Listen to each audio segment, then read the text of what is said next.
केंद्र सरकार द्वारा लाई गई अग्निपथ स्कीम को लेकर देश के कई शहरों में इस समय लोग आक्रोशित हैं, युवा आंदोलन कर रहे हैं। हमारे साथ बात करने के लिए सचिन पायलट हैं, जो कि न केवल एक राजनीतिज्ञ हैं पर फौजी भी हैं और तीसरी जनरेशन है उनके परिवार में जो कि फौज को सर्व कर रही है। सचिन जी, जिस तरह से आंदोलन हो रहे हैं जगह जगह पर अग्निपथ स्कीम को लेकर, युवाओं को न केवल रोष है पर एक डर भी है कि उनके भविष्य के साथ क्या होगा। इसके कई कारण हैं। देखिए, पहला तो ये है कि अभी 2 साल से ज़्यादा हो गए और फौज की भर्ती रुकी हुई है। कहा गया कि कोविड का लॉकडाउन था तो भर्तियां नहीं हुई थी, लेकिन अब वो लॉकडाउन ख़त्म हो चुका है। तो देश में, समाज में, नौजवानों के मन में आशंका है कि जिस काम के लिए हम 1.5-2 साल तक तैयारी कर रहे थे वो भर्तियाँ रुकी हुई हैं, पहली बात। दूसरा, फ़ौज के अंदर भी लाखों ऐसे पद हैं जो भरे नहीं गए हैं, जो बैकलॉग है। 1 लाख से ज़्यादा तो सिर्फ आर्मी के अंदर हैं। तो जो बैकलॉग भरा नहीं गया, नई भर्ती आपने चालू नहीं करी और फिर आपने एक बहुत, मैं समझता हूँ, जल्दबाजी में एक स्कीम अब लेकर आए जिसमें आप 46,000 लोगों को नौकरी देने की बात कर रहे हैं। अब फौज में देखो, जो फौज में सर्व करते हैं, जो फौज में काम करते हैं, उनका एक अलग जज्बा होता है। मुझे लगता है कि जो फौज की रिक्रूटमेंट पॉलिसीज़ हैं उसको इतनी जल्दी बदल देना, और वो भी अल्पकालीन समय के लिए, तो बहुत सारे लोगों को लगता है कि भाई 4 साल के बाद हमारा क्या होगा। और अभी आश्वासन हम लोग दे रहे हैं कि पैरामिलिट्री फोर्सेस में, स्टेट पुलिस में उनको हम नौकरियां देंगे, लेकिन अभी जो पैरामिलिट्री फोर्सेस हैं, CISF, CRPF, ITBP, SSB, उसमें बहुत बैकलॉग बचा हुआ है। पर सचिन जी, जो आपने 2 साल की बात कही कि उसमें भर्ती नहीं हुई, उसको लेकर सरकार ने कहा है कि हम इसको इस बार के लिए 23 साल तक कर रहे हैं, जो पहले 17.5 से 21 का कहा जा रहा था। तो क्या आपको लगता है इससे रोष में कुछ कमी आएगी?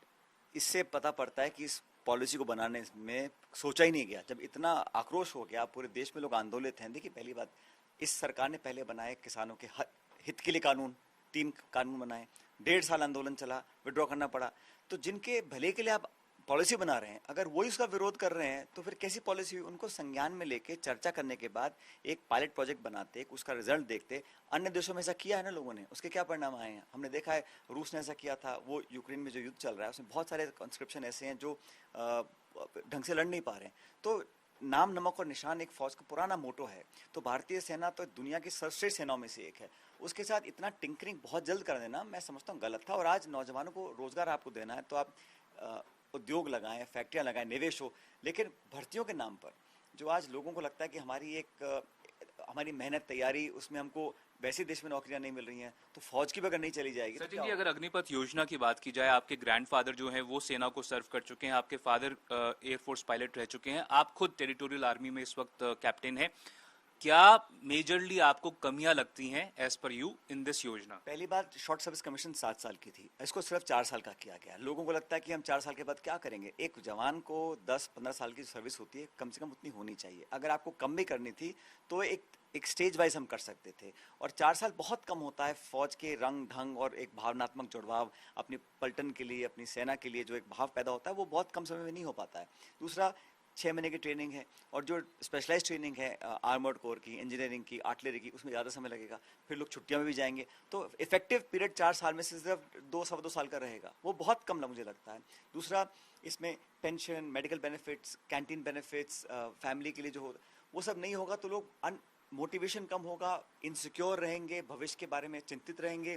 तो क्या वो इतना जज्बे से लड़ पाएंगे, सरहद पर खड़े हो पाएंगे जिस प्रकार हमारे सैनिक अब तक लड़ते आए हैं? ये चिंता का विषय है, अध्ययन का विषय है। इसलिए स्कीम को जल्दबाजी में थोपने के बजाय इसको अबेंस में रखना चाहिए, पुनर्विचार करना चाहिए। जो कमियां उसको ठीक करें, लोगों को संज्ञान में लेकर आए, लोगों से संवाद करें और फिर इसको आगे बढ़ाने का काम ये करना। कहा जा रहा था सचिन जी कि एक ऐसी देश की सरकार चाहती है कि वर्कफोर्स क्रिएट हो जाए जिसमें देशभक्ति की भावना हो और जो एक प्रिपेयर्ड हो। अगर मान लीजिए 21 साल की उम्र में या 22 साल की उम्र में वो बाहर भी निकलते हैं तो वो जो 75% जो लोग हैं जिनको कहा जा रहा था कि वो सेना से अलग हो जाएंगे 4 साल के बाद, तो वो तैयार हों, अलग अलग सेक्टर्स में जा सकें। खुद मुख्यमंत्री मनोहर लाल खट्टर ने कहा है कि उनको वरीयता दी जाएगी, प्रेफरेंस दी जाएगी अलग अलग नौकरियों में।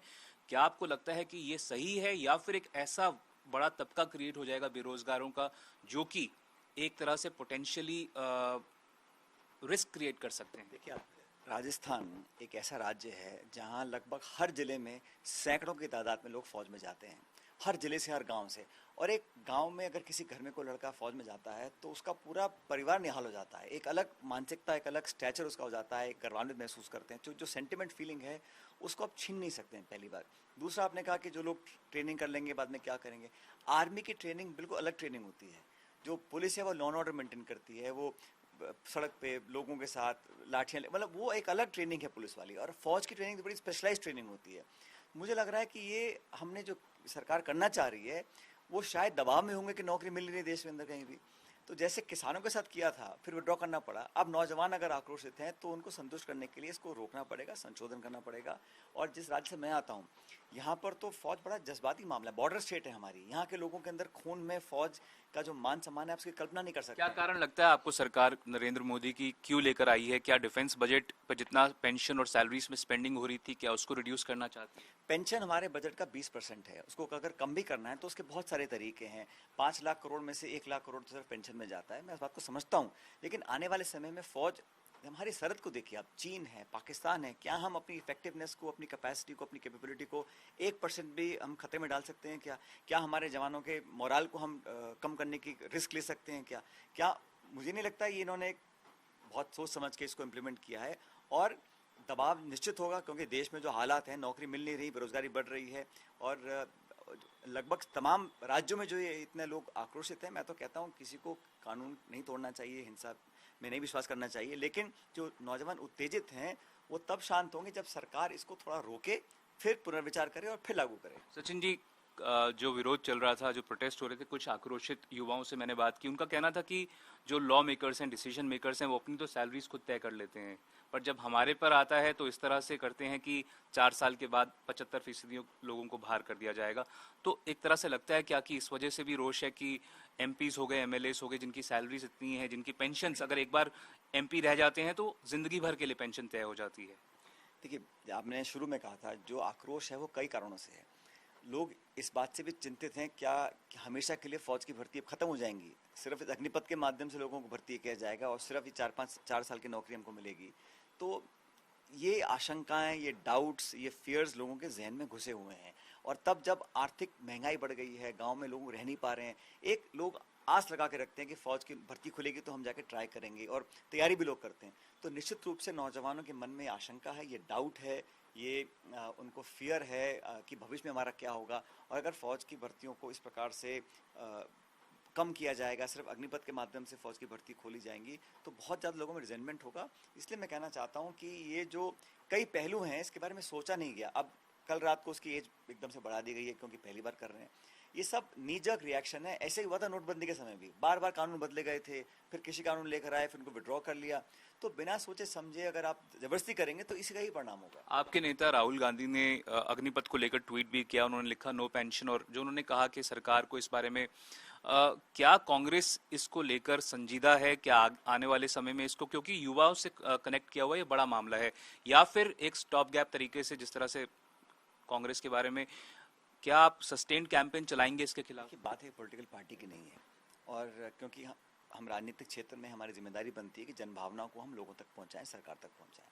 सरकार को चाहिए था कि इसमें और विचार विमर्श करते और स्टेप बाय स्टेप इंक्रीमेंटली इसको इम्प्लीमेंट करते। जहाँ तक कांग्रेस की बात है, हमने कल दिल्ली में भी इस बात को कहा, हम पूरी तरह नौजवानों के साथ हैं, हम चाहते हैं न्याय उनको मिले। और ये जैसा कल कहा, ये ठेका भर्ती है। सचिन जी, बड़ी बात है कि जिस तरह से ईडी को लेकर आपके नेता प्रोटेस्ट कर रहे थे, क्या इस मुद्दे पर भी सड़कों पर उतरेगी कांग्रेस? मैं समझता हूँ इस मुद्दे पे पहले सरकार को हमें सचेत करना जरूरी है, जो हमने किया है।